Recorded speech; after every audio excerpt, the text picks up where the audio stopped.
शिक्षक सरकारी सर्वोदय सरकारी उच्च माध्यमिक विद्यालय लुहासिंघा जिला बलांगीर हे प्राज्ञ स्वीय ज्ञान दीपरे आपण दीप्तिमान आपणकर शिक्षादान शैली छात्र वत्सलता अभिभावक अभिभाविका मानक सह संपर्क वृद्धि करने गुण निपुणता इत्यादि गुणर अधिकारी भाव आपण समाज एक स्वतंत्र स्थानर अधिकारी यह चिर स्वीकार्य एक आदर्श शिक्षक भाव राज्य पुरस्कार लाभ करी आपण होई पारिछंती शिक्षक समाज पाई प्रेरणार उत्स आपण शिक्षक भाव जो जो शिक्षानुष्ठान रे शिक्षकता करिसंती समस्त स्थान रे आपणक छात्र छात्री माने असीम ज्ञान लाभ करी समाज रे स्वतंत्र स्थानर अधिकारी होई पारिछंती एहार श्रेय केवल आपणकर एथिरे तिळे मात्र संदेहर अवकाश नाही।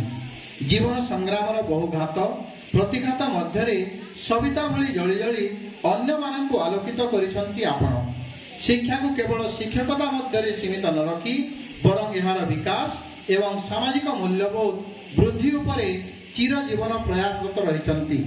कला और क्रीड़ा क्षेत्र में मध्य आपणकर अवदान प्रणिधान योग्य आपणकर अतीन्द्रिय कर्मर उत्कर्षता भविष्यत शिक्षक संप्रदाय तथा आगामी पीढ़ी को सर्वदा अनुप्राणित करिवो।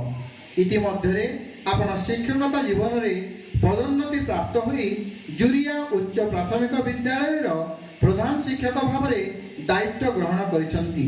एही परिप्रेक्षी रे आपणकर परि जणे शांत शिष्ट सरल आमायिक आदर्श शिक्षक को सम्मानित करने सौभाग्य लाभ करी सर्वोदय सरकारी उच्च माध्यमिक विद्यालय लुहासिंघा परिवार निजको धन्य मन करने सह आपणकर जीवन जीविकार सफलता कामना करुछि।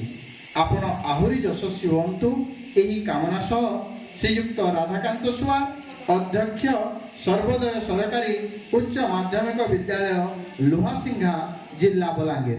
धन्यवाद सर। वर्तमान अनुरोध करी प्रधान शिक्षक को से आम विदायकालीन अवसर में शिक्षक श्रीयुक्त किशोर पात्र को ता उपढौकन दे सम्मानित करिए।